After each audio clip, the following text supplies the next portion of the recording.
Hello FPL managers, welcome back to the channel. Gameweek 26 is upon us and even tonight we've got a lot of games to look forward to.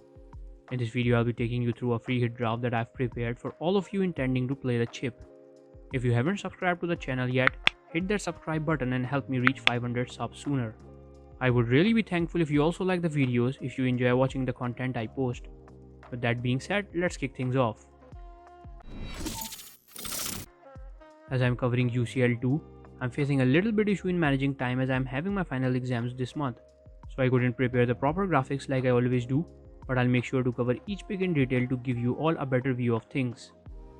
I've utilized the budget and have 0.1 million remaining in the bank after preparing this draft. Ramsdale is to start at the back against Brentford and Wolves. He's already having a fantastic season and the two sides he faces are not really good attacking sides. Wolves usually sits deeper, so are solid at the back rather than in front, and Brentford on the other hand is having a bad run with its strike as Tony and Mbeumo haven't been impressive this season. Ramsdale has given us 11 clean sheets so far. Matthews is a pretty cheap keeper I've slotted in just to ease up the budget, as this is a free hit draft and we will not be focusing much on the bench because we will be back at our original teams once the game week ends. So just one playing option on the bench is fine for a free hit, at maximum you can go 2. In defense, I prefer going with Liverpool. Dybala, Star and Robertson are now both involved attackingly. Both the fullbacks have a total of 18 assists this season. The fixture run is tempting. Leeds is a defensive disaster. Norwich on the other hand looks reformed under Dean Smith, but they'll take some time to set up a proper defensive line. The third defender, you can either go with Kilman or White. I'd prefer Kilman as we already have Ramsdale in goal. Kilman has one tough game against Arsenal, nonetheless I prefer him because of his ability to return attackingly.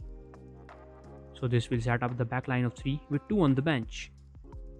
Moving on to the midfield, I've picked up Son rather than Kane ahead. This is purely based on stats and attacking form. Son scored the moment he came back from his injury and looked pretty threatening.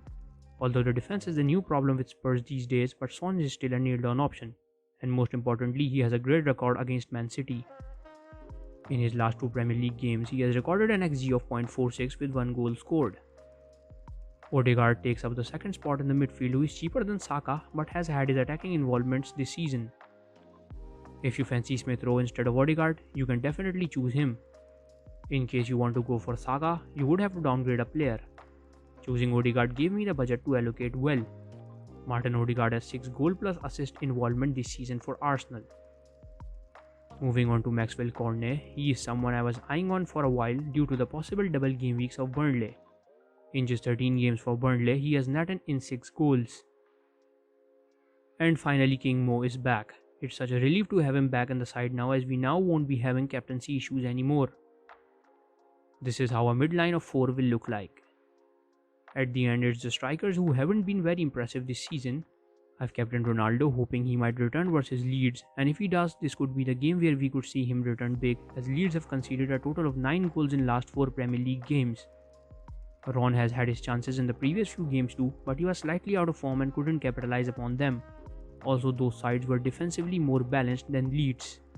The Dutch giant Weghorst takes his place, although he has looked a bit threatening at a couple of occasions but has managed only an assist so far in 3 games. King stays in 2 for the double game week, but I'm not expecting big returns from him as Watford are now playing more defensively under the new manager. For the armband, I won't distract you with a lot of options and would advise you to stick to Mo Salah, who will most likely return well. So this is the draft I wanted to discuss with all of you. You can leave questions and suggestions below. This is it from my side. Thank you for watching.